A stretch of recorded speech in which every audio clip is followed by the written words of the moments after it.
आप सभी का स्वागत है।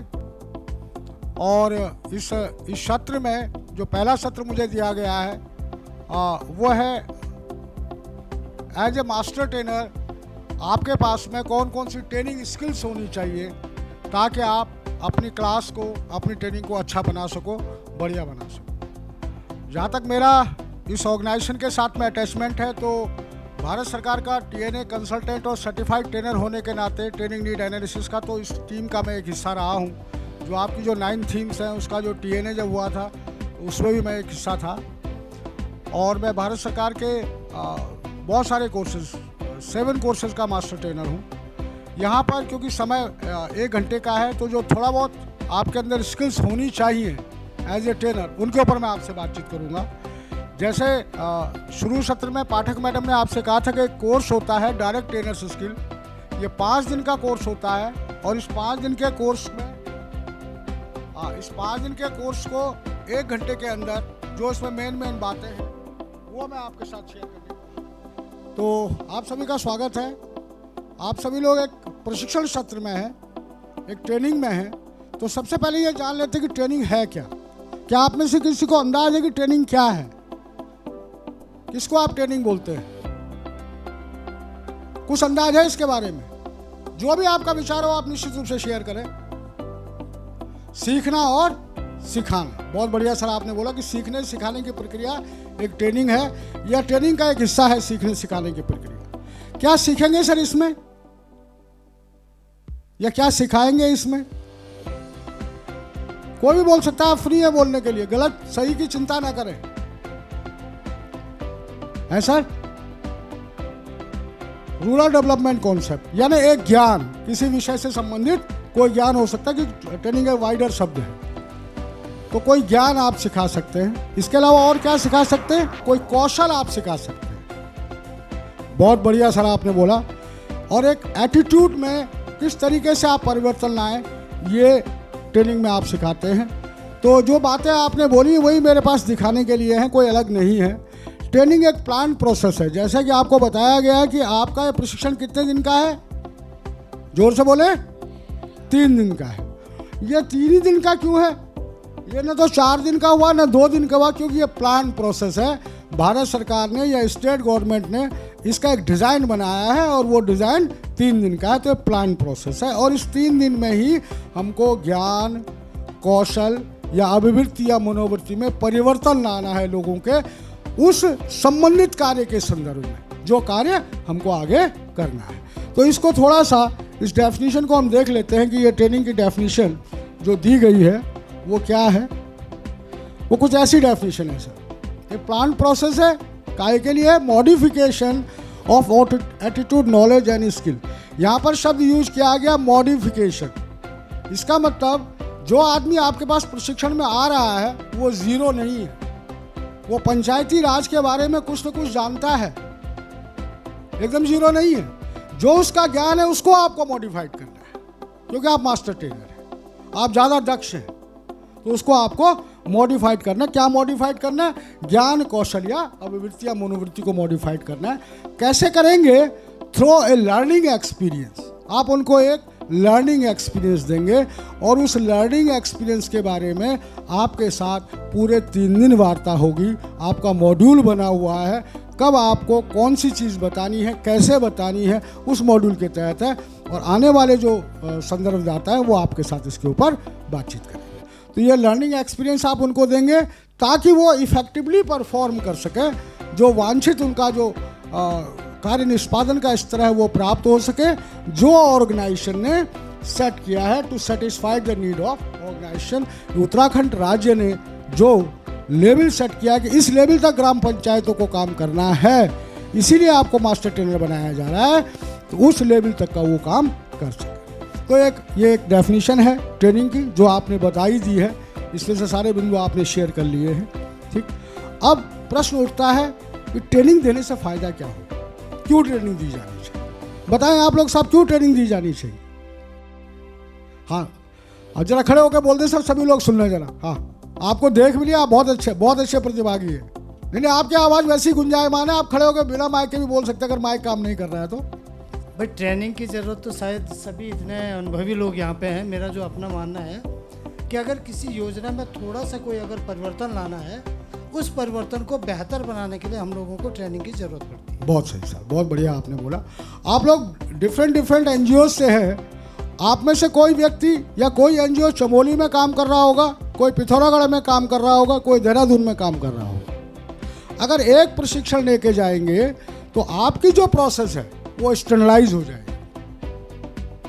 वो जो पूरी की पूरी प्रक्रिया है एक जैसी हो जाएगी। कहीं भी आप इस पंचायती राज की ट्रेनिंग को चलाएंगे तो एक जैसा ही चलाएंगे। तो एक प्रोसेस स्टैंडर्डाइजेशन के लिए हम प्रशिक्षण को करते हैं। तो इसको थोड़ा सा देख लेते हैं सब क्या है। एक तो मोर रैपिड डेवलपमेंट, जो इसका विकास है वो द्रुत गति से हो अगर आप प्रशिक्षित हैं। दूसरा, जो आउटपुट है वो बढ़े, जो हम चाहते हैं कि आप ऐसा काम करें, जो लक्ष्य निर्धारित किए गए हैं वो बढ़े। तीसरा, क्वालिटी प्रोडक्ट या सर्विसेज जो भी जिस भी फील्ड में आप काम कर रहे हैं वो अच्छी हो, इसलिए प्रशिक्षण दिया जाना चाहिए। समय, पैसा, संसाधन और लोगों इनकी बचत हो, यानी इनका दुरुपयोग न हो। अगर ट्रेंड होगा आदमी तो इन सब की बचत कर पाएगा, इसलिए प्रशिक्षण को दिया जाना चाहिए। Better utilisation of the resources, जो भी संसाधन आपके पास में है उन संसाधनों का आप, हिंदी में एक शब्द है, इष्टतम उपयोग कर सकें, अधिकतम उपयोग कर सकें, तो ऐसा प्रशिक्षण दिया जाना चाहिए। ये प्रशिक्षण का फ़ायदा है। और एक है फ्यूअर द एक्सीडेंट। ये आपके लिए नहीं है क्योंकि यहाँ पर कोई ऐसी प्रशिक्षण आप नहीं दे रहे, लेकिन बहुत सारे प्रशिक्षण होते हैं। जैसे पायलट की ट्रेनिंग है, आपने देखा होगा डॉक्टर का प्रशिक्षण 5 साल का होता है। क्यों 5 साल का होता है? क्योंकि वहाँ पर जीवन से संबंधित बात है। अगर एक डॉक्टर कामयाब नहीं होगा तो किसी की भी मौत हो सकती है, कोई गलत ऑपरेशन कर देगा। तो इसलिए इनको मिनिमाइज करने के लिए हम ये नहीं करें कि प्रशिक्षण के बाद वो ये गलती नहीं करेगा, मिनिमाइज करें। तो इन सब चीज़ों के लिए प्रशिक्षण का होना ज़रूरी है। और इसी बात के लिए आप सब लोगों को यहाँ पर आमंत्रित किया गया विभाग के द्वारा, ताकि आप ये सारी की सारी चीज़ें हो सके। तो ये हो गया। हाँ, यस सर। जी सर। एक तरफ से ही प्रशिक्षक ही बोल रहे हैं, सामने वाली की ही बात सुनी जाए और समझी जाए, उसी बात में अपनी बात को कहना हो। सर आप बहुत आगे तक चले गए। अभी तो मैं शुरुआत कर रहा हूँ कि प्रशिक्षण क्या है, कब होता है। आप बात कर रहे हैं कि प्रशिक्षण का मेथड क्या होगा, इस पर भी थोड़ा आगे बात करेंगे। जो आपने बात बोली कि पार्टिसिपेटरी अप्रोच, बोलना बहुत आसान है सर, लेकिन ये पार्टिसिपेटरी अप्रोच बनाना आपका काम। आप मास्टर ट्रेनर हैं और मैं बताऊंगा इस सत्र के अंत तक, मैं आपसे बातचीत करूंगा कि आप अपनी जो प्रोसेस है उसको पार्टिसिपेटरी कैसे बना सकते हैं। उसके लिए आपके अंदर कौन कौन सी बातें आपको पता होनी चाहिए ताकि आप पार्टिसिपेटरी बना सकें। ठीक, थैंक यू सर, बहुत बढ़िया। और ये एक बहुत अच्छी बात है कि आप पार्टिसिपेट कर रहे हैं, मुझे बड़ा अच्छा लग रहा है। जहाँ पर भी कोई बात हो तो निश्चित रूप से आप पार्टिसिपेट करें। तो एक तो ये बात हो गई कि ट्रेनिंग क्यों होनी चाहिए, वाई ट्रेनिंग। अब ट्रेनिंग होती कब है, ये भी एक बहुत बड़ा इशू है कि ट्रेनिंग कब होती है। क्या गाय बगाए ट्रेनिंग करते हैं साहब? नहीं, कुछ विशेष इश्यूज हैं जिनको लेकर के प्रशिक्षण का आयोजन किया जाता है। और वेरी शॉर्ट, बहुत जल्दी से मैं उसके आपके साथ शेयर कर लेता हूँ। पहली बात है organisation. If there is a will of organisation, Panchayati Raj विभाग ने चाहा कि आपकी ट्रेनिंग हो, तभी आप यहाँ पर बैठे। अगर यह विभाग नहीं चाहता कि आपको प्रशिक्षित किया जाना है तो क्या आप यहाँ बैठे होते? अरे हाँ ना तो बोलो भाई लोगों, नहीं होते। तो विल ऑफ ऑर्गेनाइजेशन, अगर ऑर्गेनाइजेशन की विल है तभी प्रशिक्षण होता है। अगर ऑर्गेनाइजेशन नहीं चाहता है तो प्रशिक्षण नहीं होता, क्योंकि training is a very costly process, इसमें बहुत पैसा खर्च होता है। तो एक बात तो, पहली बात तो यह है कि ऑर्गेनाइजेशन की विल होनी चाहिए। दूसरा इशू क्या है, अगर देखिए जहाँ पर ये जो ट्रेनिंग है इसमें ये इशू भी यहाँ पर काउंट होता है, पॉलिसी। भारत सरकार ने एक पॉलिसी आपके लिए बनाई है और कहा साहब कि ये जो 17 गोल्स थे इनको 9 थीम्स में चेंज कर दिया जाए। और भारत सरकार ने जो स्टेट को भी गाइडलाइंस दिए कि आप इन 9 थीम्स पर आप ट्रेनिंग करवाइए। इन 9 थीम्स पर आपका TNA हो चुका है, इन 9 थीम्स पर आपका ट्रेनिंग मॉड्यूल या ट्रेनिंग का डिज़ाइन बन चुका है। तो एक पॉलिसी है, भारत सरकार की पॉलिसी है, हमारा कर्तव्य है कि हम उसको इम्प्लीमेंट करें। तो दूसरी सिचुएशन, अगर कोई नई पॉलिसी आती है तो भी प्रशिक्षण होते हैं। तीसरी जो सिचुएशन है वो है टेक्नोलॉजी।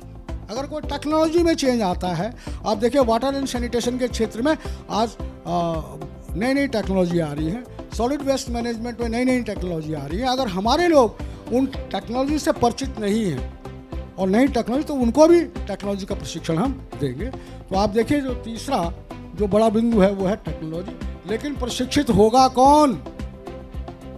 अरे बोलिए साहब, कौन प्रशिक्षित होगा? लोग प्रशिक्षित होंगे। इस बिल्डिंग को प्रशिक्षण नहीं दिया जा सकता है।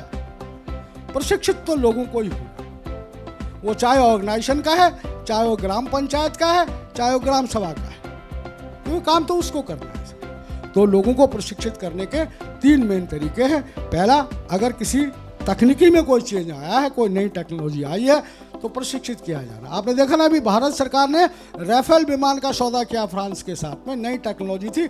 हमारे जो पायलट्स थे वो इंडिया में जितने विमान हैं उनको उड़ाने में सक्षम है, लेकिन नई टेक्नोलॉजी है, राफेल की नई टेक्नोलॉजी आई है। सौदा होते ही लोगों को, इंडियन पायलट्स को वहाँ भेज दिया गया ताकि जब वो विमान भारत में आए तो वो उनको उड़ा सके। तो ये टेक्नोलॉजिकल चेंज है। तो जब टेक्नोलॉजी का चेंज होता है तो प्रशिक्षण आवश्यक हो जाता है। कोई नई पॉलिसी बनती है, 2005 से पहले राइट टू इन्फॉर्मेशन की कोई ट्रेनिंग भारत में नहीं होती थी। 2005 में भारत सरकार ने एक पॉलिसी बनाई कि सूचना का अधिकार आम आदमी को दिया जाना चाहिए, और जब ये पॉलिसी बनाई तो series of training programme conducted by the different organisations ने सूचना के अधिकार पर ट्रेनिंग प्रोग्राम कराए और अपने लोगों को दक्ष किया कि वो कैसे सूचना प्रदान करें। ये हो गया साहब कि ट्रेनिंग कब होती है। तो ट्रेनिंग की कुछ शर्तें हैं, उन शर्तों के हिसाब से ट्रेनिंग प्रोग्राम होते हैं। तो व्हेन ट्रेनिंग, कब ट्रेनिंग को किया जाता है। तो 2 बातें हो गई, ट्रेनिंग क्यों ज़रूरी है और ट्रेनिंग कब होती है। अब हम थोड़ा सा आगे बढ़ते हैं। साहब 2 चेहरे आपको दिखाई दे रहे हैं, कैसे लग रहे हैं साहब ये दोनों चेहरे? कौन बताएगा इनमें क्या अंतर है?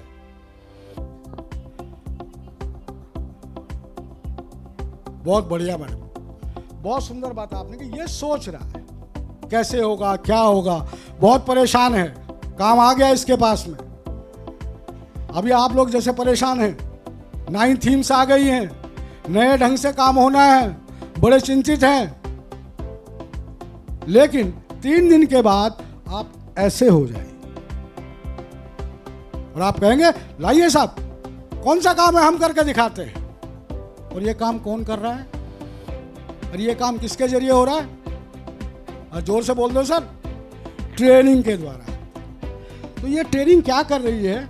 ये ट्रेनिंग आपके बिहेवियर में चेंज कर रही है। यहाँ पर बिहेवियर का मतलब है आपके एग्जिस्टिंग जो आपके पास में ज्ञान है, जो कौशल है, जो अभिवृत्ति है, उसमें परिवर्तन ला रही है। ऐसा मंच में पहले भी कहा गया था कि हम एक परिवर्तन लाते हैं। तो आप में उस काम को करने के लिए क्या दक्षताएं होनी चाहिए, वही परिवर्तन हम लाते हैं। बाकी आप जानकार हैं सर। आप जब फील्ड में जाएंगे, जिन लोगों के साथ आप डील करेंगे वो भी जानकार होंगे, जीरो वो भी नहीं होंगे। उनको ज्ञान है, कौशल है, उनके अंदर काम करने की प्रवृत्ति भी है, कुछ के अंदर है, कुछ के अंदर नहीं भी हो सकती है। तो आपको एज ए मास्टर ट्रेनर क्या करना है? इनके ज्ञान, कौशल और अभिवृत्ति में परिवर्तन लाना। अगर आप ऐसा कर पाए तो आप मास्टर ट्रेनर हैं। तो ये बिहेवियर में चेंज करना है, और ये बिहेवियर 3 शब्दों से मिलकर के बना हुआ है, जो मैंने पहले भी कहा था। थोड़ा इसकी डिटेल देख लेते हैं कि ये बिहेवियर क्या होता है। तो देखिए, बिहेवियर में पहला है नॉलेज। तो नॉलेज में हम क्या देते हैं? जैसे आपने बोला, सर ने बोला था पीछे साहब, कोई योजना के बारे में आप बोले तो ज्ञान से संबंधित है। कोई कौशल के बारे में हम बात करें, गांव में बहुत सारे काम होते हैं, उनके कौशल होते हैं, उन कौशल को दें हम तो स्किल से संबंधित हो सकता है। और असली जो बात है, इनमें सबसे महत्वपूर्ण जो बात है वो है एटीट्यूड। सर, आपके पास में ज्ञान है, आपके पास में कौशल है, लेकिन यदि आपकी अभिवृत्ति या मनोवृत्ति उस काम को करने की नहीं है तो आप नहीं कर सकते। लेकिन यदि आपकी अभिवृत्ति या मनोवृत्ति उस काम को करने की है, आप कमिटेड हैं कि मुझे यह काम करना है, तो ज्ञान और कौशल तो आप कहीं से भी ले लेंगे। अगर आप करना चाहते हैं तो आप जिसके पास ज्ञान है उसके पास जाएंगे, उसकी खुशामद कहेंगे, कहेंगे भैया मुझे भी सिखा दो, मैं भी करना चाहता हूं। वो ज्ञान और कौशल आप ले लेंगे। तो इसमें सबसे महत्वपूर्ण शब्द है एटीट्यूड। तो आप जब उन लोगों के बीच में बात करेंगे तो ज्ञान और कौशल तो आप प्रदान करेंगे ही करेंगे। मेरा निवेदन ये रहेगा कि उनकी अभिवृत्ति या मनोवृत्ति में भी आप परिवर्तन लाएं ताकि इस काम को वो मनोयोग से कर सके। ऐसी मेरी अपेक्षा रहेगी और ऐसी मेरी आशा भी है कि आप लोग इसको कर पाए। तो ये 3 काम हम ट्रेनिंग के द्वारा करते हैं कि हम ज्ञान में परिवर्तन करते हैं, कौशल में परिवर्तन करते हैं और मनोवृत्ति में परिवर्तन करते हैं। एक्चुअली अगर ये ट्रेनिंग देखें तो ये गैप है। ऑर्गेनाइजेशन चाहता है, भारत सरकार चाहती है कि ग्राम पंचायतें इस स्तर तक काम करें, ये उनका लेवल है, जो 9 थीम से इसको कंप्लीट करें। लेकिन अभी जो हम कर रहे हैं कतिपय कारणों की वजह से हम यहीं तक कर रहे हैं। ये हमारा एग्जिस्टिंग लेवल है। इस एग्जिस्टिंग लेवल को डिजायर्ड लेवल तक ले जाने के लिए जो कुछ भी हम करते हैं, इस गैप को भरने के लिए, ये जो गैप है इसको भरने के लिए जो कुछ हम करते हैं वही प्रशिक्षण है। सीधा सीधा लेमैन की भाषा। आपको क्लास में या ट्रेनिंग में डांस करना पड़ रहा है, एक्टिंग करनी पड़ रही है, चुटकुला सुनाना पड़ रहा है, कहीं को कोई किस्सा कहानी बताना पड़ रहा है, जो कुछ भी आप कर रहे हैं हरकत, वो सर इस गैप को ब्रिज करने के लिए कर रहे हैं। एम आई राइट? सही बोल रहा हूं?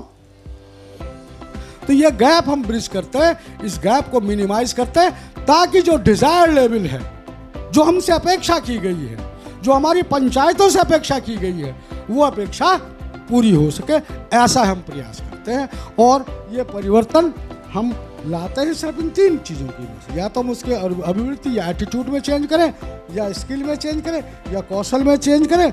और ये ट्रेनिंग के द्वारा होता है। तो ट्रेनिंग अपने आप में एक टास्क है, एक कार्यांश है, एक कार्य है, अपने आप में एक कार्य है जो लोगों के ज्ञान, कौशल और अभिवृत्ति में परिवर्तन करता है। अगर ट्रेनिंग को हम देखें तो ट्रेनिंग एक सिस्टमेटिक वे में चलती है। ऐसे नहीं किसी को आप प्रशिक्षण प्रदान कर सकते हैं। इसके लिए कुछ बातें होती हैं, कुछ जो आप यहाँ पर बैठे हैं, आप अभी इस स्टेज में बैठे हैं, इम्प्लीमेंटेशन ऑफ ट्रेनिंग में बैठे हैं आप। लेकिन इससे पहले आपके लिए जो विभाग ने तैयारी की है, भारत सरकार ने जो तैयारी की है, वो ये है साहब कि पहले वो ग्राम पंचायतों की नीड को आइडेंटिफाई किया, उनकी ज़रूरत है क्या, क्यों दें उनको प्रशिक्षण। अरे जिन बातों को वो पंचायत के लोग जानते हैं उनको बता के कोई फायदा नहीं। अभी उनको वो बताना है जो वो नहीं जानते। इसकी नीड को आइडेंटिफाई किया गया। तो पहला काम नीड आइडेंटिफिकेशन। जब नीड आइडेंटिफाई हो गई तो साहब उसके लिए एक प्लान और डिज़ाइन बनाया गया। एक मॉड्यूल आपके पास में रखा हुआ है, आपको भी शायद मिल जाएगा, मेरे बैग में भी रखा हुआ है एक मॉड्यूल। उस नीड के हिसाब से आपके लिए डिज़ाइन बनाया गया। ये डिज़ाइन इसलिए बनाया जाता है ताकि ये प्रशिक्षण सब जगह एक जैसा चले और इसके जो उद्देश्य हैं, जिन उद्देश्यों को लेकर के प्रशिक्षण दिया जा रहा है, उन उद्देश्यों की पूर्ति हो सके। प्रशिक्षण में हम उद्देश्य को ही पूर्ति करते हैं। तो इसका डिज़ाइन एक बनाया गया है। इसके बाद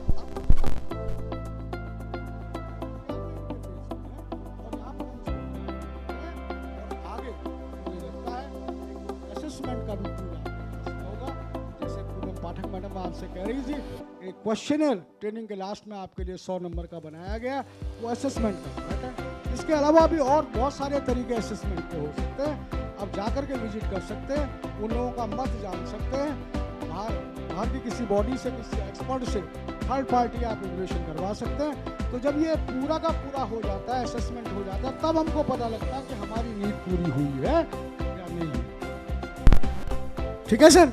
तो ये प्रशिक्षण एक व्यवस्थित प्रणाली है और इस व्यवस्थित प्रणाली के तहत ही हम चल रहे हैं। और अभी हम 3rd फेज में, 2 फेज पूरे हो चुके हैं, अभी हम इम्प्लीमेंटेशन फेज में हैं और इसके बाद हम असेसमेंट फेज में जाएंगे। विभाग निर्धारित करेगा, पंचायती राज विभाग निर्धारित करेगा कि जो प्रशिक्षण आपको दिया गया है एक्चुअली वो कितना फ्रूटफुल रहा। कॉस्ट बेनिफिट एनालिसिस वो करेंगे और उन तब पता लगेगा कि साहब ये प्रशिक्षण सफल रहा या नहीं रहा। इसके टूल इन्होंने डेवलप किए हैं, कुछ किए हैं, कुछ इम्प्लीमेंटेशन के बाद शायद ये डेवलप करेंगे। तो एक सुव्यवस्थित प्रणाली है प्रशिक्षण और इसके आधार पर ही हम आगे चलते हैं। ये सारा काम हम काहे के लिए कर रहे हैं? कार्य निष्पादन की क्षमता बढ़े। परफॉर्मेंस को हिंदी में हम कहते हैं कार्य निष्पादन। तो कार्य निष्पादन की क्षमता बढ़े, लोग जो काम कर रहे हैं उनमें द्रुत गति से वो काम करें और गोल को अचीव कर ले, इसलिए हम इन सब चीज़ों को करते हैं। इसका एक एक्रोनियम भी है, इंडिया से बहुत अच्छी तरीके से याद रहेगा। प्रशिक्षण की जो सुव्यवस्थित प्रणाली है, इसको हम इंडिया भी बोलते हैं। जो अभी गोले दिखाए गए थे उन्हीं में से इसको लिया गया है।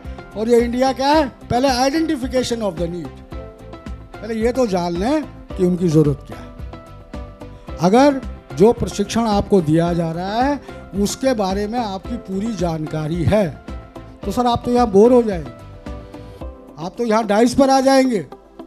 वो जो वक्ता आया उसे कहेंगे तू किनारे हो, मैं बताता हूँ। तो रियल में टीएनए जो होता है वो ये जानने की कोशिश करता है कि कितने लोगों को कितनी चीज़ें नहीं आती हैं, और जिसको जो नहीं आता है उसको उसके हिसाब से प्रशिक्षण दिया जाना चाहिए। उसके बाद हम डिज़ाइन करते हैं, इम्प्लीमेंट करते हैं और एसेस करते हैं। तो आप प्रशिक्षण की सुव्यवस्थित प्रणाली को इंडिया से भी याद रख सकते हैं। तो ये तो इसकी पास्ट भूमिका हो गई, जहाँ तक अब तक, जहाँ तक अभी इम्प्लीमेंटेशन फेज में आप लोग बैठे हुए हैं। इससे पूर्व में क्या क्या हुआ इसके ऊपर मैंने थोड़ा आपसे बातचीत की।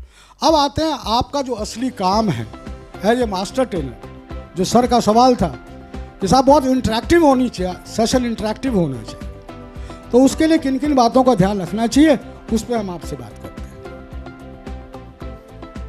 क्या लिखा हुआ सब आप में से कोई पढ़े? क्या मतलब हुआ साहब इसका? बोलिए मैडम, खड़े होकर बोल दीजिए।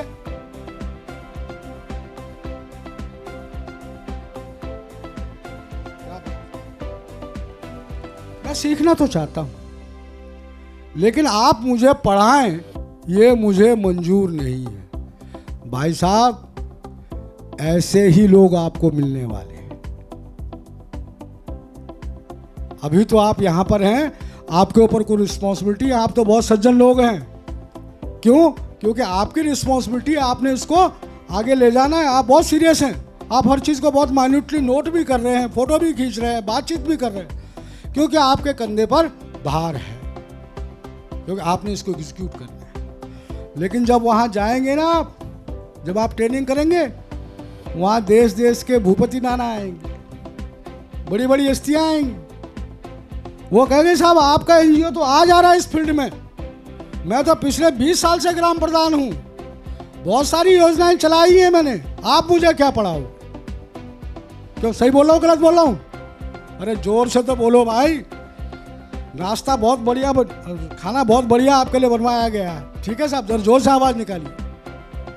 तो ये लोग आएंगे आपके पास कि I like to learn but hate to be taught. आप बोलिए क्या करना है, मैं करके देता हूँ साहब, 20 साल से काम कर रहा हूं इस फील्ड में, आप मुझे पढ़ाएं यह मुझे मंजूर नहीं है। और आपने उनको पढ़ाना ही, क्योंकि ट्रेनिंग में आएंगे तो आपका काम है, आपने उनको पढ़ाना है।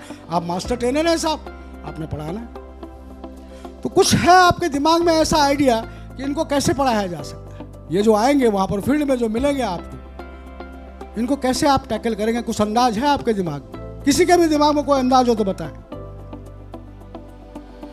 है?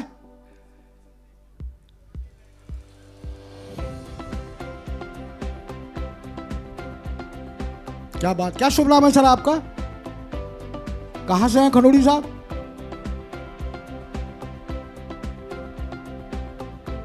रुद्रप्रयाग में कौन सा घर है, कौन सा गांव है आपका? रतोड़ा, खनौड़ा, ठीक। तो एक खनौड़ी जी की जोरदार ताली बजा दे साहब, जरा जोर की बजा दे जरा। और वो इसलिए कि जैसे खनौड़ी जी प्रतिभा कर रहे हैं, आप लोग भी ऐसे ही प्रतिभा करें, ठीक है? हाँ जी, है?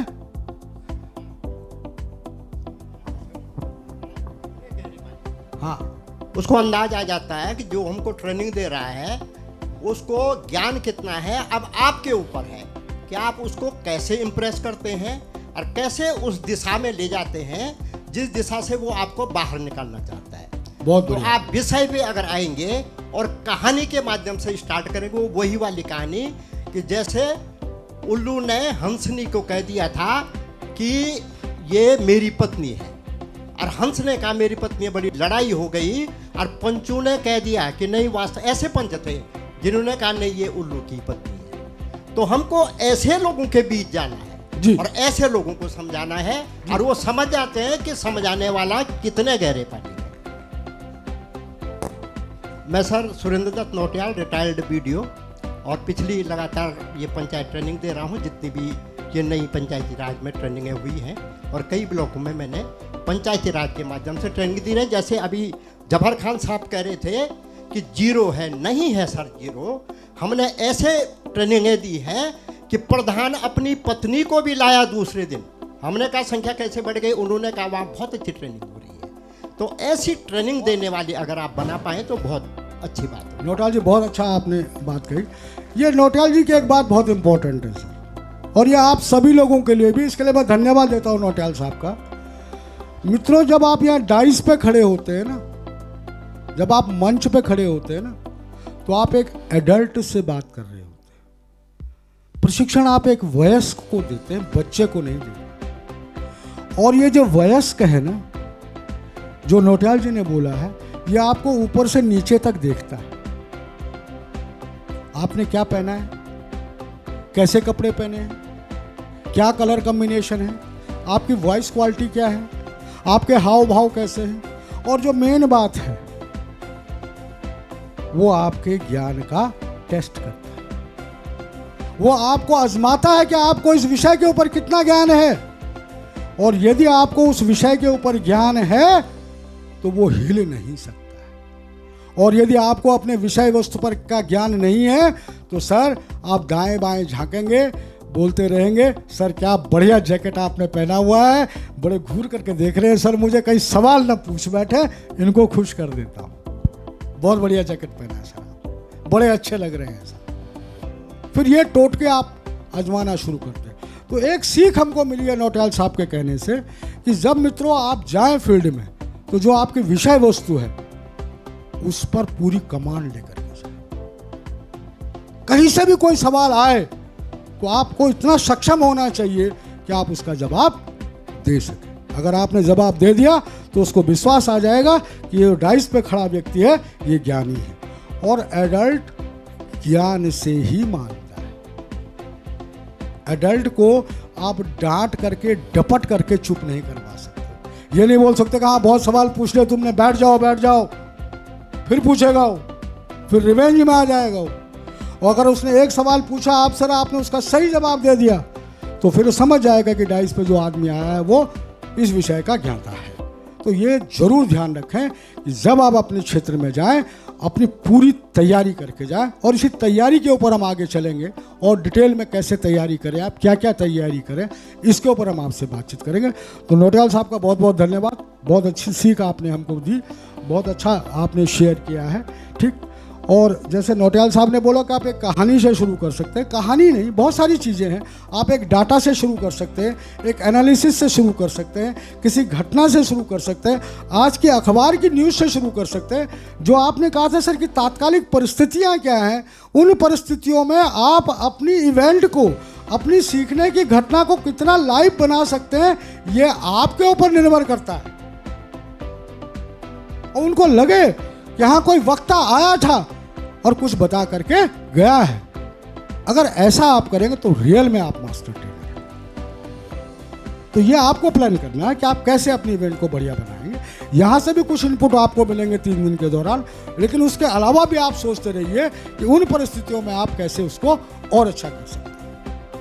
ठीक, तो यहाँ मैं बात कर रहा था, आप like to be learn by hate to be taught. और आप में से सर ने कहा था, खनोड़ी साहब ने, कि साहब उनका हाव भाव, उनका बॉडी लैंग्वेज, उनका बैठने का तरीका, बात करने का तरीका, इससे कुछ पता लगा लेते हैं हम कि ये आदमी कैसा होगा। क्यों नौटियाल खनोड़ी साहब, यही आपने बोला? तो चलिए इस पर एक छोटा सा आप ही की बात को आगे बढ़ाते हुए एक विजुअल मैं आपको दिखा रहा हूँ, और थोड़ा सा इसकी बैक हिस्ट्री में आपको बताता हूँ। तो एक बार एक जंगल में कोई प्रॉब्लम हो गई, एक जंगल में एक समस्या हो गई, और उस जंगल का जो राजा था या लीडर जो था, उसने कहा भाई समस्या के समाधान के लिए आइए। जंगल के उसने बहुत सारे जानवरों को बुलाया कि भैया इस समस्या का समाधान बताइए। जब उसने उनको बुलाया तो वो जो बिहेवियर थे, हालांकि यहाँ पर जानवरों से दिखाया गया है, लेकिन ये सारे के सारे ह्यूमन बिहेवियर्स। और आपके प्रशिक्षण में ऐसे देश देश के भूपति नाना हो सकते हैं। एज ए मास्टर ट्रेनर आपने इनको डील करना है। अगर आप इनको डील नहीं कर पाए तो ये आपका प्रशिक्षण चलने नहीं देंगे, ये उछलते रहेंगे। आपने देखा होगा बहुत सारे लोग जब सवाल पूछते हैं तो सवाल पूछने के बाद दाएं बाएं देखते हैं। अच्छा देखा कैसा सवाल पूछा, फंसा दिया ना इसको। ये मानव प्रवृत्ति है। तो एज ए मास्टर ट्रेनर आपने उनको डील करना आपको आना चाहिए। तो मैं वो एनिमल मीटिंग आपको दिखा रहा हूँ सर। उनके वो जानवर भी आप पहचान सकते हैं और उनके करैक्टर भी आपको मालूम है। एज ए मास्टर ट्रेनर आपने उनको कैसे डील करना, ये प्लान आपको करना हो, ठीक। हालांकि जब ये 5 दिन का जो मैडम ने बोला था जब कोर्स होता है उसमें हम ये भी बताते हैं कि इनको कैसे डील किया जाता है, लेकिन उसमें कम से कम 1-1.5 घंटे का समय लगता है, ठीक। तो अभी यहाँ पर जो छोटी छोटी बातें इसकी है, जो मोटी मोटी बात है वो मैं आपके साथ शेयर कर दूँगा। तो एक देख लेते साहब, एक एनिमल मीटिंग हुई, एक समस्या को लेकर के एक लीडर ने मीटिंग कराई और उस लीडर की नज़र में लोगों के बिहेवियर्स क्या थे। जो खनूली साहब ने बोला डिफरेंट बिहेवियर्स होते हैं, वो बिहेवियर्स क्या, वो बिहेवियर्स देख लेते हैं। ये विंस्टन चर्चिल का स्लोगन था। ये आपको दिखाई दे रहा है? इसको सर थोड़ा स्क्रीन को थोड़ा ऊपर कर सकते हैं क्या? ये स्क्रीन थोड़ा ऊपर हो सकती है? ये 9 जानवर आए साहब इस मीटिंग में समस्या का समाधान के लिए। ये जानवर आपकी मीटिंग में भी आएंगे। जब आप ट्रेनिंग दे रहे होंगे सर, ऐसे ही मिलेंगे आपको नमूने वहाँ। जैसी आपने ट्रेनिंग देनी शुरू की, यहाँ देखो एक पहला वाला एनिमल, ये कौन सा जानवर है जरा देख के बताएं। हाँ डॉग है, बिल्कुल सही बोल रहे हैं, जोर से बोलिए सर, गलत नहीं बोल रहे, सही बोल रहे हैं आप। डॉग, क्या प्रवृत्ति होती है डॉग की? झगड़ा करना, बहुत अच्छी बात, लिखा हुआ क्वेरलसम टाइप। ये बहुत झगड़ालू व्यक्ति है। प्रशिक्षण के दौरान ये आपसे भी उलझ जाएगा, दूसरे प्रतिभागी से भी उलझ जाएगा, स्वभाव है सर इसका। बात बात पर बाहें ऊपर कर लेगा, बिना इशू का इशू बना देगा, चलने नहीं देगा आपका प्रशिक्षण। तो ये क्वेरलसम टाइप आदमी है। लेकिन सारे ही लोग खराब नहीं होते हैं प्रशिक्षण में। ये जैसे दूसरा कैरेक्टर कौन सा है? घोड़ा। क्या क्या लिखा हुआ है? Positive type. ये बहुत सकारात्मक व्यक्ति है, बहुत ज्ञानी है, गुणवान है, अनुभवी है, सकारात्मक है। पहचानिए आपके प्रशिक्षण में ऐसे लोग कौन हैं, क्योंकि ये आपको बड़ा फायदा देते हैं। इनका आप यूज करते हैं ड्यूरिंग द ट्रेनिंग, इनका प्रयोग करते हैं ताकि आप अपनी ट्रेनिंग को निकाल ले जाएं, सफलता से कराएं। तो पहचानिए। ये तीसरा कौन सा एनिमल है सर? बंदर। क्या लिखा हुआ है? Knoll type. ये भी मिलेंगे आपको। जैसे आपने कुछ पूछा वो जवाब देना शुरू। पता कुछ नहीं है भाई को, इसे पता कुछ नहीं होता है, लेकिन ये शो करेगा, क्योंकि वहां 10-20 लोग बैठे होंगे ना, उन सबके सामने शो करेगा कि मैं बहुत ज्ञानी हूं, मैं सब कुछ जानता हूं, बेफालतू की बातें करता रहे। ये मिलेंगे आपको, ऐसे नमूने मिलेंगे सर आप। नेक्स्ट, मेढक। क्या लिखा हुआ है? Over talkative. बात बात में खड़ा हो जाए, बिना बात का खड़ा हो जाए। हाँ मैं बताता हूं, अरे तुम बोल रहे हो, मैंने करके देखा है, ठीक है, किया कुछ नहीं। ऐसे लोग भी आपको मिलेंगे जब आप ट्रेनिंग कंडक्ट कर रहे हो। और एज ए मास्टर ट्रेनर आपने इन लोगों को, आपको आना चाहिए कि इनको कैसे हैंडल करें। एक वयस्क आदमी का अपमान नहीं कर सकते, क्योंकि इंडिविजुअल आइडेंटिटी है, उसका समाज में कुछ ना कुछ वर्चस्व है सर। चाहे वो ग्राम प्रधान है, चाहे सदस्य है, चाहे गांव का ही आदमी क्यों नहीं है, उसका कहीं ना कहीं उसका अपना एक मैग्नेटिक फील्ड है सर, उससे छेड़छाड़ आप नहीं कर सकते।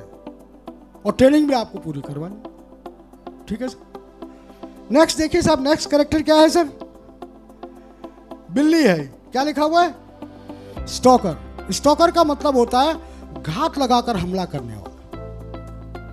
यह व्यक्ति आपके सामने कुछ और है, आपके पीठ पीछे कुछ और है। यह मौका तलाशता है कि आपकी मास्टर ट्रेनरशिप कैसे छीनी जाए, आपको कैसे ले डाउन किया जाए। ये विद्वान भी है, चालाक भी है, धूर्त भी है। बीच में ऐसा सवाल दाग देगा या ऐसी हरकत कर देगा कि आपकी पूरी ट्रेनिंग ठप हो जाएगी। अब देखिए, पूरे एनिमल मीटिंग में ये मात्र एक यही है जो आपको बहुत गौर से देख रहा है, आपकी हर चीज को ऑब्जर्व कर रहा है, आपकी हर हरकत पे इसकी नोटिस में है। बस इसको मौका मिलना चाहिए, और जैसे ही मौका मिलेगा ठप कर देगा सर। आप बचना है सर, इस होना ट्रेनिंग चलने नहीं देगा। नेक्स्ट, अगला कैरेक्टर क्या है साहब? पिग। क्या लिखा हुआ है? अनकोऑपरेटिव, कोई सहयोग नहीं देता है। ट्रेनिंग में आया है, यहां आप कुछ चला रहे हैं, कोई बातचीत कर रहे हैं, किसी बहुत गहरे विषय पे बातचीत कर रहे हैं, उधर देखिए वो स्टॉकर के साथ थूथन मिला के बात कर रहा है। देख रहे ना, ये हाथ से बना हुआ विजुअल है, बहुत ही इंप्रेसिव विजुअल है। ही विल क्रिएट सब ग्रुप इन द ग्रुप। 4 लोगों को बैठा लेगा अपने आसपास। अरे छोड़ो यार, इस साल की ट्रेनिंग तो ऐसी रही साहब, पिछले साल बड़ा मजा आया, पिछले साल खाना भी बहुत अच्छा खिलाया था, और वो जो बैग था ना वो तो बड़ा गजब दिया था साहब, कोई मतलब नहीं भाई को अभी क्या चल रहा है। तो ही विल क्रिएट सब ग्रुप इन द ग्रुप। 4-6 लोगों को जमावड़ा बना लेगा अपने चारों, होने नहीं देगा काम। देखिए पहचानिए कौन है, ठीक है साहब, क्योंकि आपको ट्रेनिंग देनी, आपको कंट्रोल करना है इन्हें। नेक्स्ट वन देखिए, ये नेक्स्ट वन क्या है? Thick skin. ये दरियाई घोड़ा है, थिक स्किन है, बेशर्म, नमूना जिसको बोलते हैं, नमूना है। इसको आप डांट दो, डपट दो, कुछ भी बोल दो, थोड़ी देर सीरियस रहेगा, फिर अपनी उस पर आ जाएगा, हरकत पे आ जाएगा। बेशर्म है, कतई बेशर्म है, चिकना गड़ा है। नेक्स्ट, ये बड़ा इंपॉर्टेंट कैरेक्टर है सर। क्या लिखा है? High bro, giraffe. High bro का मतलब क्या हुआ? अरे ब्रो, भौएं, भ्रिकुटी, आईब्रो बनाते हैं ना, है जी, तो ब्रो तो पता होगा, भ्रिकुटिया। इसकी भ्रिकुटिया हमेशा तनी हुई। अच्छा, तुम मुझे प्रशिक्षण दोगे हैं? तुम कल के बच्चे, मेरा इतना अनुभव इस फील्ड में, और तुम मुझे ट्रेनिंग दोगे? तुम्हें पता नहीं मैं कौन हूं, तुम्हें शायद ये भी पता नहीं कि मैंने कौन कौन से काम किए। बहुत, दूसरे शब्दों में बहुत इगोइस्ट आप, लेकिन है काम। ये सारे कैरेक्टर हमारे काम के हैं, बस इनको यूज करना आपको आना चाहिए एज ए ट्रेनर, कि इनको आप कैसे यूज करें। एक नेक्स्ट क्या है साहब? चूहा है ये, और ये चूहा कैसा है? साइलेंट है। आ तो गया प्रशिक्षण में, कोई प्रतिभागिता नहीं है इसकी, चुपचाप एक कोने में बैठा है, पेन पैड पकड़ लिया, बस सुनता रहेगा, न कोई सवाल पूछेगा, न कोई काम करेगा, एक संख्या मात्र है।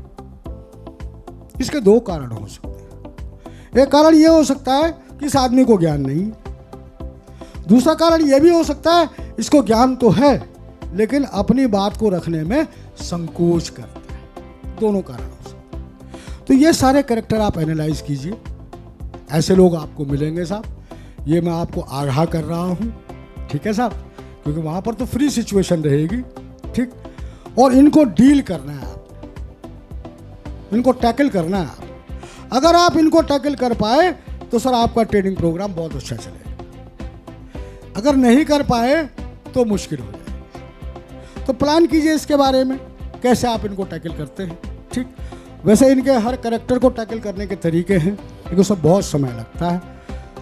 कुछ बातें मैं थोड़ा सा आपके साथ शेयर कर लेता हूँ। पहली बात ये कि एज ए मास्टर ट्रेनर आपको किसी के भी साथ नहीं उलझना है। क्वारलसम ने अगर कोई बात कह दी तो ऐसे नहीं आप उससे भिड़ गए, अगर आप उससे भिड़ेंगे तो वो भी आपसे भिड़ेगा। और एक और शाश्वत सत्य आपको बताता हूँ, ट्रेनी हमेशा ट्रेनी का साथ देता है, ट्रेनर का साथ नहीं देता। अगर वो ट्रेनी जहां आप ट्रेनिंग दे रहे हैं अगर गलत भी होगा कोई, तो दूसरा ट्रेनी उसको सपोर्ट करेगा, आपको नहीं करेगा सर सपोर्ट। इसलिए उलझिए मत, किसी के साथ उलझिए नहीं। तो क्या करें साहब, जब उलझना नहीं तो क्या करें? तो देखिए साहब, अगर ये क्वेरलसम टाइप आदमी है तो इसको कहिए ठीक है बहुत अच्छा कह रहे हो तुम, गलत बोल रहा है, वो कुछ भी कर रहा है, इसकी बात का आपने जवाब दे करके इसको ग्रुप में डाल दो कि अच्छा सदन इस बारे में क्या सोचता है। ठीक, तो जब आप ऐसा करेंगे तो सदन उसको बता देगा उसकी औकात कि तू गलत है, उनकी बात मान लेगा, आपकी नहीं मानेगा। ठीक, अगर ये स्टॉकर टाइप का आदमी अगर आपसे कुछ पूछता तो इसको इससे बढ़ा दे, ये इगोइस्ट है, ज्ञानी है, ये बहुत अनुभवी है, ये इसको जगह पे रख दे। अगर ये आपसे भिड़ गया तो इसको इससे बढ़ा दे, हॉर्स, पॉजिटिव, सकारात्मक। ये कुछ तरीके हैं जो मैं आपके साथ शेयर कर रहा हूँ, बाकी डिटेल में तो बड़ा समय इसमें लगता है। ठीक, तो ऐसा आप थोड़ा बहुत कर सकते हैं ताकि आप अपनी जो इवेंट है उसको स्मूथली रन कर सकें। ट्रेनर का काम यही होता है साहब, मास्टर ट्रेनर का, कि वो अपनी जो ट्रेनिंग प्रोसेस है उसको बिना किसी बाधा के पार कर ले, वही मास्टर ट्रेनर। तो पहचानिए जो आप खनूड़ी साहब आप कह रहे थे, उनके हाव भाव से, उनके बैठने के स्टाइल से, उनके प्रश्न पूछने के स्टाइल से। अभी प्रश्न पर आप लोगों ने बात की थी कि प्रश्न पूछते हैं, नोटियाल साहब ने भी कहा था प्रश्न लोग दो तरीके से पूछते हैं। अधिकांश लोग वो प्रश्न पूछते हैं जो उनको आता है, क्योंकि उनको आता है, वो आजमाता है आपको, देखिए क्या जवाब देता है, और अगर आपने गलत जवाब दे दिया फिर ट्रैप कर लेगा आप। जानकारी नहीं है प्रश्न के उस विषय के बारे में जानकारी नहीं है, ये प्रश्न बहुत कम लोग पूछते हैं। ज़्यादातर लोग वो प्रश्न पूछते हैं जिनका उनका पास्ट एक्सपीरियंस है, जिनके बारे में उनको अच्छी खासी जानकारी है। देखते हैं, पता करते हैं, इसको पता कि नहीं पता, भाई को ट्रेनर बन गया है। तो ये भी देख लीजिए कि ये प्रश्न जो पूछ रहे हैं उसका तरीका क्या है। ठीक, तो ये थोड़ा सा एज ए मास्टर ट्रेनर आपको मदद करेगा जब आप फील्ड में जाकर इन ट्रेनिंग प्रोग्राम्स को करवाएं। जी सर, धन्यवाद सर आप। जी सर, लोग बैठे हुए हैं जी सर, और ये केवल समझना है हाँ। कि ये आदमी किस प्रकार का है, घोड़े की तरह है, कुत्ते की तरह किस। यदि आपने उनको समझाना शुरू कर दिया कि इसमें से तुम लोग इस प्रकार के हो, ऐसी कुटाई होगी वहाँ, मतलब हमको समझना है इस बात को एज ए ट्रेनर। आपने बहुत अच्छी तरह समझा, ये आत्मसात करना है हमको अंदर, और अंदर समझ करके पता करना ये चूहा है, ये घोड़ा है, ये बिल्ली है, ये हमने पता करना है और अंदाज लगा देना उस चीज़ का आइडिया। और अगर आपने थोड़ा भी इशारा कर दिया कि भैया तुम तो उसकी तरह बोल रहे हो जैसे कि मुर्जी ने बताया था, तो हो गया। धन्यवाद। धन्यवाद नोटियाल जी। लेकिन नोटियाल साहब आपको ये समझ जाना चाहिए, ये विजुअल मैंने आपको दिखाया, क्या मैंने आप में से किसी को पूछा कि आप किसकी तरह हो? बताओ भाई, पूछा मैंने किसी को? नहीं पूछा ना। होता क्या है, आदमी खुद समझ जाता है, फैक्ट। अगर वो नहीं समझता है तो उसका अड़ोसी पड़ोसी समझ जाता है, ये बैठा कुत्ता। ये एक मैं आपको बहुत इंपॉर्टेंट बात बता रहा हूं सर, ये ट्रेनिंग पे ही रिलेटेड विजुअल नहीं है। ऐसे लोग आपकी रिश्तेदारी में भी मिलेंगे, ऐसे लोग आपके समाज में भी मिलेंगे, ऐसे लोग आपके ऑर्गेनाइजेशन में भी मिलेंगे। ये बहुत बड़ी लर्निंग है। खनूड़ी साहब ने बोला था ट्रेनिंग सीखने सिखाने की प्रक्रिया है, तो सर ये सीखने की प्रक्रिया है। ये सब लोग मिलेंगे, इनको हैंडल करना आना चाहिए। और एक अच्छा जीवन अगर आपको भी व्यतीत करना है तो रिश्तेदारी में जो ऐसे लोग हैं उनको भी टैकल करना आपको आना चाहिए, ट्रेनिंग में ही नहीं। तो धन्यवाद नोटियाल साहब, बहुत बढ़िया बात आपने कही। तो friends, as a master trainer आपको ये टैकल करना चाहिए। अभी यक्ष प्रश्न ये उठता है कि साहब अगर हमको इन सबको टैकल करना है तो कुछ मेरी प्लानिंग तो होनी चाहिए ना। एज ए मास्टर ट्रेनर मैं कैसे अपनी इवेंट को प्लान करूँ, आपको यहाँ बताया जाएगा। आपके मॉड्यूल्स में है, बहुत सारी बातें हैं आपके पास में, लेकिन आपको भी कुछ तैयारी करनी है ताकि आपकी इवेंट बहुत अच्छी हो सके। सर ने यहाँ पर बोला था कि बहुत इंटरैक्टिव होनी चाहिए। उस इंटरैक्टिव इवेंट को बनाने के लिए मुझे कुछ चीज़ों की जानकारी होनी चाहिए, और उसको एक विजुअल के माध्यम से मैं आपके साथ शेयर करता हूं। पहली बात, जो अभी इससे पहला वाला स्लोगन आया था ना, पहला वाला स्लोगन क्या था? I like to learn by hate to be taught. भाई साहब, बुढ़े को पढ़ाने के चक्कर में पढ़ोगे तो पिट जाओ। पढ़ा नहीं सकते बुढ़े, वयस्क को पढ़ा नहीं सकते। उसके साथ में ऐसे बोलोगे कि मैं व्याख्यान दे रहा हूं, तू मेरी बात सुन, कभी नहीं सुने। और उसी जानकारी के लिए आपको मैंने एक एनिमल मीटिंग दिखाई, और देखिए एक बहुत बढ़िया स्लोगन है, ये फॉलो करना है सर। आप क्या करना है? देखिए, I never teach my people, I only attempt to provide the condition in which they can learn. अगर मैं मास्टर ट्रेनर हूं तो पढ़ाने के बजाय मैं एक ऐसा वातावरण क्रिएट करूं, ऐसी कंडीशन क्रिएट करूं कि जैसे ही वो कंडीशन क्रिएट हो उसकी लर्निंग स्वयं। अगर आप ये इन्वायरमेंट क्रिएट करने में सक्षम है मित्रों, तो रियल में आप ट्रेनिंग अच्छी देंगे, आप मास्टर ट्रेनर। पढ़ाने के चक्कर में नहीं पढ़ना, क्योंकि एक आदमी का एक ड्रॉबैक क्या है कि जब कभी वो यहां पर आता है ना मंच पे, तो वो क्या करता है कि वो जिसके जितना उसने पढ़ा लिखा है, जो उसके अंदर ज्ञान है, वो सब उगलने की कोशिश करता है। लोगों को लगे अरे बड़ा विद्वान आया है, बड़ा ज्ञानी आया है, भले उनकी समझ में कुछ नहीं आ रहा। तो हमको करना क्या है? हमको उस लेवल पे जाना है ताकि उनकी समझ में आए। वो गांव का आदमी,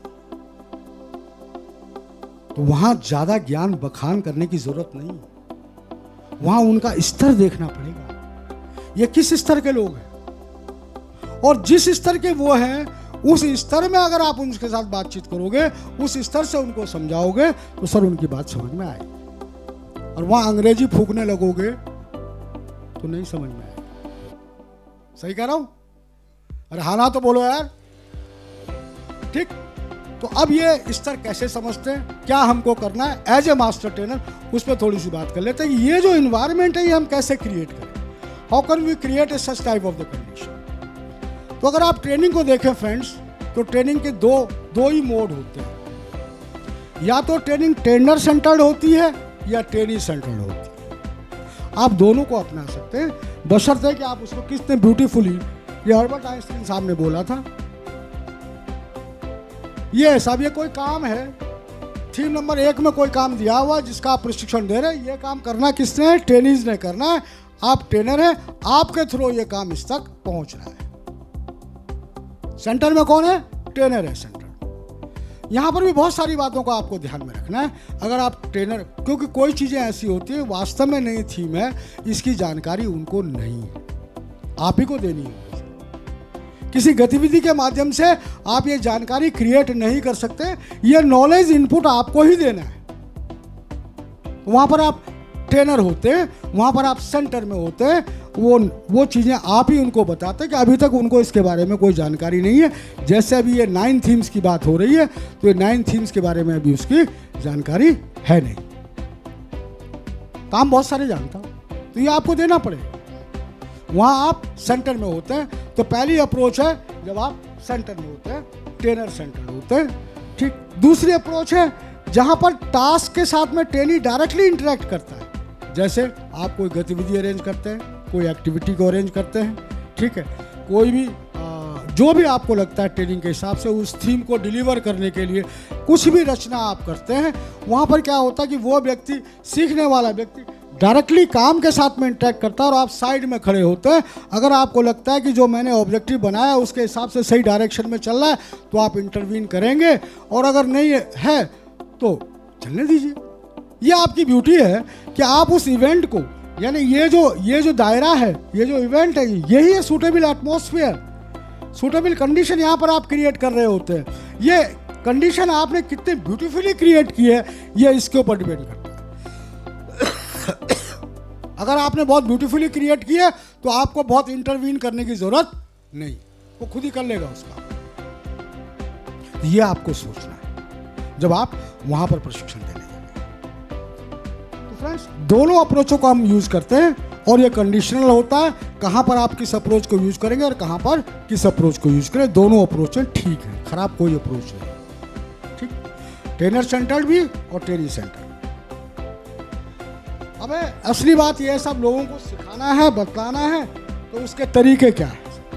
किसी भी व्यक्ति को सिखाने के कौन से तरीके हो सकते, कैसे सिखा सकते हैं किसी को? आपने तो सिखाना है ना। अरे आप मास्टर ट्रेनर, आप सिखाने जाएंगे ना, कैसे सिखा सकते हैं? क्या तरीका है आपके पास? इंटरेस्ट क्रिएट करना प्रोसेस पार्ट है, बहुत अच्छा आपने बोला। और डायरेक्ट कोई वे है, डायरेक्ट कोई तरीका है? जानकारी दे करके। और बोलिए, उनके अनुभवों को जानकर। और case study is a particular method. Okay, बहुत अच्छा मेथड है केस स्टडी। ओके, ये सारी सहायक सामग्री है, लेकिन मेन बात पे तो आ ही नहीं रहे। जब आप किसी को बतला करके सिखा रहे हैं, पहला तरीका है किसी को सिखाने का बतला करके। नॉलेज इनपुट के लिए सबसे अच्छा तरीका है व्याख्यान विधि। वहां पर सर ये विजुअल एड काम आता है, कि वो मेरे को सुनेगा नहीं, देखेगा भी। अभी मैं आपको बतला करके सिखा रहा हूं तो विजुअल का यूज कर रहा हूं। एम आई राइट? कर रहा हूं ना। इन विजुअल की मदद से मैं आपसे बात कर रहा हूं। अगर ये विजुअल नहीं होते तो मैं आपसे बात नहीं कर पाता ढंग से। तो पहला है बतला करके सिखलाना। ये आपको डिसाइड करना है। जब आप फील्ड में जाएंगे तो आप कौन सा तरीका अपनाएंगे, ये डिपेंड करेगा जो आपके ऑब्जेक्टिव बने हुए हैं, जो आपकी थीम्स है, जो उसमें मटेरियल है, वो जो कंटेंट है, उसको आप कैसे डिलीवर करेंगे। इसके बारे में आगे आपसे चर्चा होगी 3 दिन। तो किसी को भी अगर ज्ञान देना है तो बतला करके दे सकते हैं, सिखा सकते हैं बतला करके। और कोई तरीका है किसी को सिखाने का? 2 वे कम्युनिकेशन। यस, कब होता है 2 वे कम्युनिकेशन? ठीक, बिल्कुल सही, बहुत बढ़िया बोला सर आपने। अगर आप किसी व्यक्ति को संगीत सिखा रहे हैं तो वहां पर कैसा कम्युनिकेशन होगा? अरे भैया बताओगे ना उसको, सा रे गा मा पा धा नी, जैसा मैं गा रहा हूं वैसा ही गा। तो इसको बोलते हैं, इस दूसरे तरीके को बोलते हैं इमिटेशन, नकल करा करके। तो बहुत सारे काम, बहुत सारी चीजें नकल करने के थ्रू एक दूसरे तक जाती है। बतला करके बता सकते हैं, नकल करके बता सकते हैं। जो आप लोग बात कर रहे थे कि माहौल क्रिएट करें, कुछ एक्टिविटी दे दें, इसको हम कहते हैं ट्रायल एंड एरर मेथड। अभी उनको कुछ बतलाओ मत, एक सिचुएशन क्रिएट करो, ठीक, और उस सिचुएशन में जब खुद वो जाएंगे, जैसे केस स्टडी भी इसका एक अच्छा एग्जाम्पल है ट्रायल एंड एरर का। आपने दे दिया, खुद करो भैया इसको सॉल्व। गलती करेगा तो बाद में बताएंगे। सर प्री एंड पोस्ट तो ट्रेनिंग के पहले और बाद में हो, तो मैं तो ट्रेनिंग के बीच की बात कर रहा हूँ सर, कि जब आप ट्रेनिंग में हैं तो आप कैसे अपनी बात को उन तक पहुंचाएंगे। ठीक, आई बात समझ में? प्री असेसमेंट का मतलब होता है कि इस कोर्स में आने से पहले तक इसको क्या जानकारी थी। पोस्ट का मतलब होता है कि इस कोर्स के बाद में इसको कितनी जानकारी प्राप्त हो गई है। उसके बाद हम इन दोनों का अंतर निकालते तो हमको पता लगता है कि हमारी ट्रेनिंग कितनी सक्सेसफुल रही है। दैट्स द असेसमेंट टू, वो लास्ट वाला पार्ट है। अभी तो खंडूली साहब मैं ये बात कर रहा हूँ कि आप कैसे कैसे लोगों को बतला सकते हैं अपनी बात। हाँ, वो एक टूल है कि लोकल लैंग्वेज का यूज, लेकिन वो बतलाने में करें। एक आपने किसी ने कहा था ब्रेन स्टॉर्मिंग, तो ब्रेन स्टॉर्मिंग भी एक मेथड है और इसको हम पर्टिकुलरली किसी विषय पर लाने के लिए करते हैं ताकि वो आदमी कंसंट्रेट हो जाए, उस चीज़ के प्रति फोकस हो जाए उसका। ठीक, करते हैं, इसको भी हम यूज़ करते हैं। ब्रेन स्टॉर्मिंग ये डिज़ाइन ऑफ ट्रेनिंग के पार्ट है। वैसे मेरा मानना ये है कि ज़रा बाद में ही करें इसको, वरना होता क्या कि वो पठनीय सामग्री पहले देखने लगता है, आपको सुनता बाद में। तो थोड़ा सा इसका भी एक प्लान करें कि कब आपको देनी है, कब उसकी ज़रूरत है। ठीक, तो एक आप बतला करके सिखा सकते हैं ना है।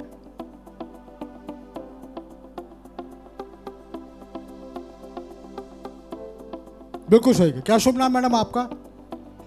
घिल्डियाल मैडम। एक जोरदार ताली बजाई घिल्डियाल मैडम के लिए। और घिल्डियाल मैडम ने जो बोला उससे मुझे भी एक फीडबैक मिला है कि मैं शायद राइट ट्रैक पे जा रहा हूँ, सही डायरेक्शन में मैं आपसे बातचीत कर रहा हूँ। तो ये प्लान कर लीजिए सर कि आपने बतला करके सिखलाना है, इमिटेशन से सिखलाना है। और जैसे जागरूकता के अभियान है, अब जागरूकता के अभियानों को आप लेक्चर से नहीं बता सकते, वहाँ पर आपको थिंकिंग बेस्ड प्रोसेस में जाना होगा, वहाँ पर डिस्कशन कराना होगा, चर्चा पर चर्चा करानी होगी कि भैया अगर गांव को जागरूक करना है तो क्या क्या काम करेंगे। तो कुछ एक सजेशन यहाँ से आएगा, एक वहाँ से आएगा, एक वहाँ से आएगा, एक उधर से आएगा। तो इस तरीके से आपको करवाना पड़ेगा। ठीक, तो ये बहुत अच्छी बात है कि आप इसको प्लान करें। तो मैं थोड़ा सा बात कर लेता हूँ कि ये 4 तरीके हैं जिन 4 तरीकों से हम किसी को पढ़ा सकते हैं। बतला करके पढ़ा सकते हैं, नकल करा करके पढ़ा सकते हैं, ट्रायल एंड एरर मेथड से उसको कुछ छोड़ दिए उस हाल में वो खुद कर लेगा, या थिंकिंग से करवा सकते हैं। तो ये 4 तरीके हैं साहब। इसके आधार पर हम अपनी सीखने की घटना बनाते हैं, अपनी लर्निंग इवेंट को बनाते हैं। ये सीखने की घटना हम बनाते हैं प्रोडक्टिव और रिप्रोडक्टिव टास्क के लिए। तो बताइए सब कैसा लग रहा है? ये जो बिस्तर बंदे वास्तव में इसका ज्ञान और कौशल है, ये शून्य नहीं है, बहुत है इसमें ज्ञान और कौशल, लेकिन ये ज्ञान और कौशल छितरा हुआ है, स्ट्रक्चर नहीं। ये बिस्तर को ले जा रहा है लेकिन झुक के ले जा रहा है, इसको बोझ समझ रहा है। बिल्कुल, यही जो व्यक्ति है, ये व्यक्ति को आपको ऐसा बनाना है। ऐसा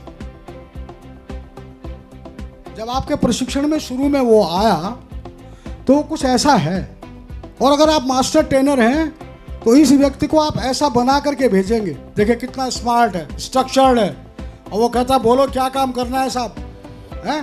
पंचायती राज विभाग खुश हो जाएगा मैं ऐसा काम करूंगा। आप बोलिए ना, दीजिए ना मुझे काम। ये डिपेंड करता है आपके ऊपर कि आप अपनी ये जो इवेंट है, सीखने की जो घटना है, इसको कितना अच्छा बनाते हैं।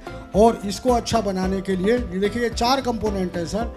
इन 4 कंपोनेंटों को आपको ध्यान में रखना है। ये आदमी आपके पास में जो शुरू में आया वो ऐसा है, ये ऐसा होके जाएगा, और ये आपके सीखने की घटना है, लर्निंग इवेंट है, ये आपके उद्देश्य है। तो 4 चीज़ें आपको, जो मैडम ने अभी बात कही थी, मैं उसी बात को आगे बढ़ा रहा हूँ। सबसे पहले आपको देखना कि जो आप देने जा रहे हैं उसका उद्देश्य क्या है।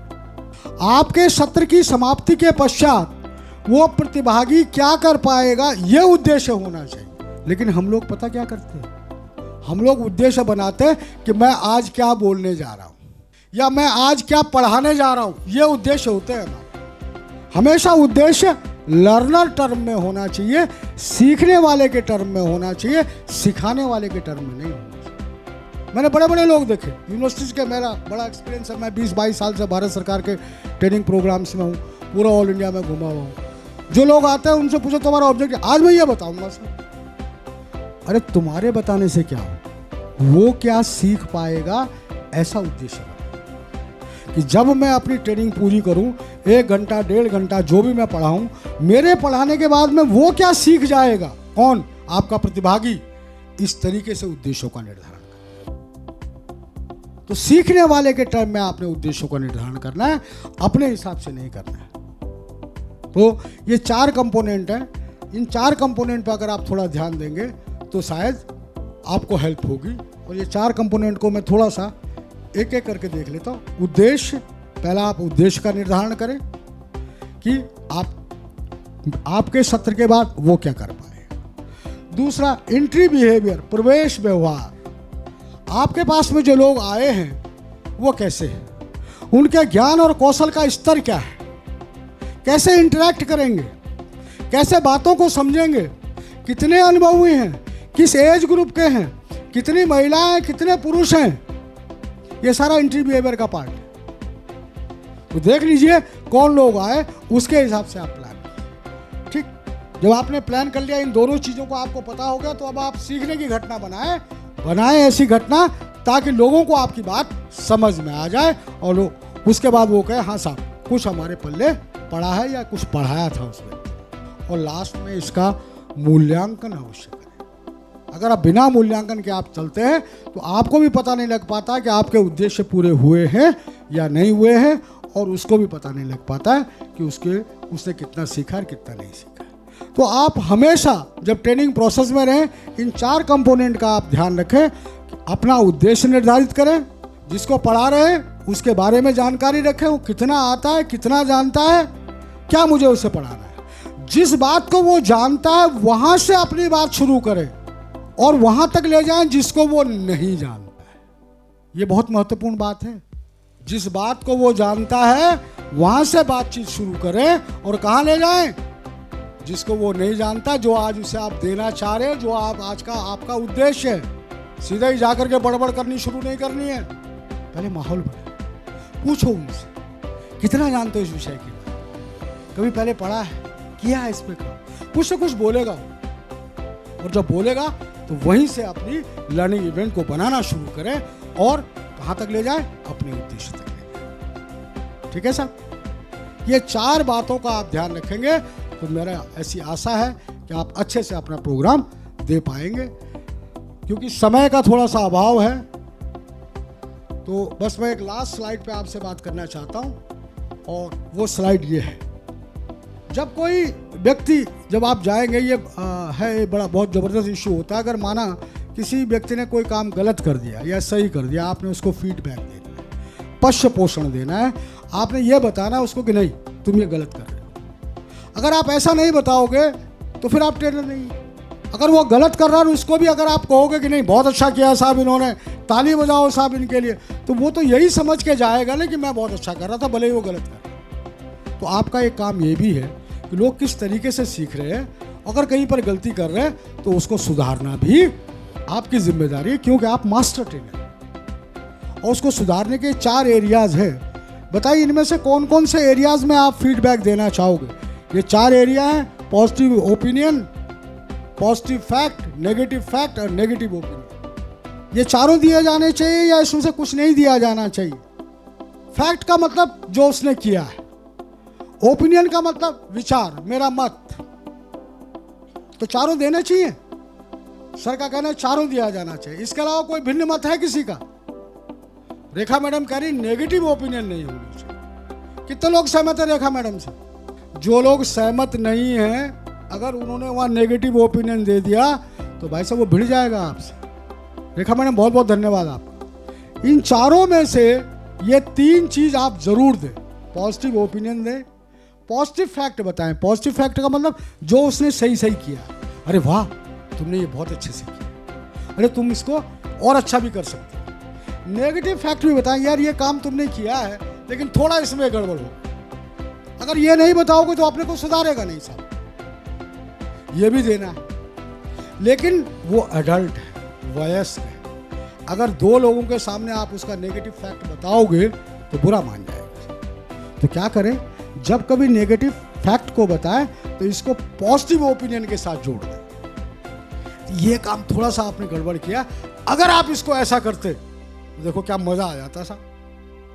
तो उसकी गलती का एहसास भी हो जाएगा और सही करने का तरीका भी पता लग जाएगा। ये जो नेगेटिव ओपिनियन है ये कभी नहीं देना, गांठ बांध दीजिए। नेगेटिव ओपिनियन का मतलब तुम नहीं कर सकते हो, महिलाएं ये काम नहीं कर सकती हैं, भले वो पुरुषों से अच्छा कर रही हो, लेकिन मेरी एक ओपिनियन है। बुढ़े लोग ये काम नहीं कर सकते हैं, फलानी कास्ट का आदमी ये काम नहीं कर सकता है, फलाने रिलीजन का काम आदमी ये काम नहीं कर सकता है। ठीक, ऐसी कोई ओपिनियन आपको कभी भी नहीं देनी है। अगर आप ऐसा दोगे तो उसको पर्सनली ले लेगा वो, और फिर आपकी लर्निंग से डाइवर्ट हो जाएगा वो, फिर उसका ध्यान सीखने सिखाने पर नहीं रहेगा। ये लास्ट पार्ट है फ्रेंड्स। ठीक, तो जितना मेरे पास समय था मैंने कोशिश की है कि एज ए मास्टर ट्रेनर जब आप जाएं तो कुछ अपने आपके तर्कस में कुछ तीर हों जिनका आप वहाँ पर उपयोग कर सकें, और मेरी ऐसी आशा है कि आप इसका उपयोग करेंगे। बहुत बहुत धन्यवाद मित्रों, थैंक यू। मेरी शुभकामनाएं आपके प्रशिक्षण के लिए। Thank you very much.